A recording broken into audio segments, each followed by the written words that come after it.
Hey, Theology nerds. Welcome to the next Theology Nerd Take, episode 3. We're fully in Advent now, Christmas season. The lights are up, the cocoa is hot. We've decked the halls, right? Everything's ready for us to hear the Christmas story now. But here's the thing. We don't have just one story, right? Have you ever noticed that? We have two very different ones. And we sort of smash them together in a pageant nativity mashup once a year. But if we pull them apart, we see something different, something brilliant.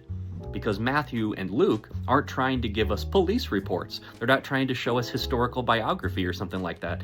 They're painting unique portraits of the incarnation, which is what Advent is waiting for. In Matthew's gospel, the story's dark and cosmic. We have magi, we have astronomers coming from the east, following a star in the sky, a paranoid king, Herod, in the flight to Egypt and all of that. And Matthew's telling us right away, Jesus is the new Moses.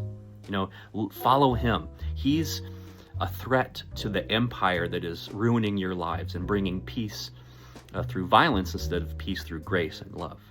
Right? And then in Luke, we have something completely different. There's no magi, there's no Herod, no star. Instead, we have a census, a manger, no room in the inn, right? We have shepherds, these blue-collar guys of the day, outcasts, and angels filling the night sky singing.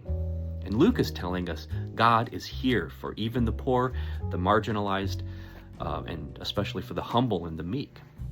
I've even heard these birth stories called parabolic overtures, right? And my inner nerd loves that term, parabolic overtures. Think of a Broadway musical, right? The overture plays you musical themes that you're going to hear throughout the entire piece or the entire musical. And that's what these nativity stories are. They're parabolic overtures. They're parables that are giving you an overture, ideas of what's to come in the biography of Jesus, right? In the story of Jesus. They're not history or fact or anything like that. They're theological overtures, right? And why does this even matter?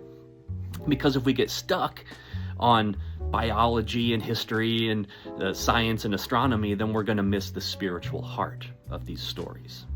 These stories aren't asking us necessarily to believe in facts, a list of things, propositions or something like that.